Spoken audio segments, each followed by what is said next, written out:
സന്ദീപ് വാര്യർ, ഈ വയനാട്ടിലെ രാഹുലിന്റെ റോഡ് ഷോയിൽ ലീഗിന്റെ കൊടികളും ഉപേക്ഷിച്ചു, കോൺഗ്രസിന്റെ കൊടികളും ഉപേക്ഷിച്ചു. ഈ സ്ഥാനാർത്ഥിയുടെ ചിത്രം മാത്രം ഉയർത്തിക്കാട്ടുള്ള പ്രചാരണം എങ്ങനെ നോക്കിക്കാണുന്നു ഈ സാഹചര്യത്തെ?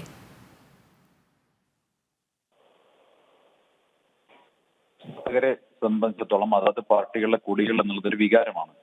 സ്വാഭാവികമായിട്ടും ഒരു തെരഞ്ഞെടുപ്പിൽ മത്സരിക്കുമ്പോൾ, പ്രത്യേകിച്ച് രാഹുൽ ഗാന്ധിയെ പോലെ ഒരു നേതാവ് തെരഞ്ഞെടുപ്പിൽ മത്സരിക്കുന്ന സമയത്ത് അവരുടെ പാർട്ടി അനുഭാവികൾക്കും പാർട്ടി പ്രവർത്തകർക്കും ഒപ്പം സഖ്യകക്ഷി പാർട്ടിയുടെ പ്രവർത്തകർക്കും പാർട്ടി കൊടി പിടിക്കാൻ പോലും കഴിയുന്നില്ല എന്ന് വെച്ചാൽ ആ പാർട്ടി ചെന്നുപെട്ട ആ മുന്നണി ചെന്നുപെട്ടിട്ടുള്ള ഏറ്റവും വലിയ അധപ്പതനത്തെയാണ് സൂചിപ്പിക്കുന്നത്.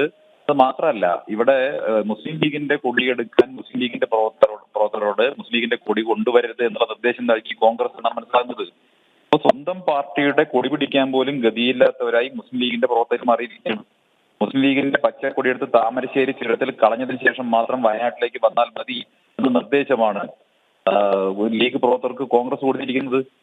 നോക്കൂ, വാസ്തവത്തിൽ ഇസ്ലാമോഫോബിയ ആർക്കാണ്? ഇപ്പൊ ഇവിടെ വടക്കേ ഇന്ത്യയിലെ ഹിന്ദു വോട്ടർമാരെ ഭയന്നാണ് കോൺഗ്രസ് ലീഗിന്റെ കൊടി എടുക്കരുത് എന്ന് നിർദ്ദേശം കൊടുത്തിട്ടുള്ളതെങ്കിൽ വാസ്തവത്തിൽ ഇസ്ലാമോഫോബിയ ആർക്കാണുള്ളത്? അത് രാഹുൽ ഗാന്ധിക്കും കോൺഗ്രസിനും അല്ലേ ഉള്ളത്?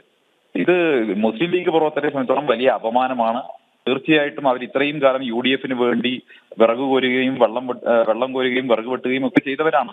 ലീഗിന്റെ ശക്തിയിലാണ് വയനാട് കോൺഗ്രസ് ജയിച്ചിട്ടുള്ളത്. മലബാറിലെ മിക്കവാറും എല്ലാ സീറ്റുകളും UDF ജയിക്കുന്നത് മുസ്ലിം ലീഗിന്റെ ശക്തിയിലാണ്. എന്നിട്ട് പോലും മുസ്ലിം ലീഗിന്റെ പ്രവർത്തകരുടെ ഗതി ഇതാണ് എന്ന് ഓർക്കുമ്പോൾ അവരോട് വലിയ സഹതാപമാണ് ഇപ്പോൾ തോന്നുന്നത്.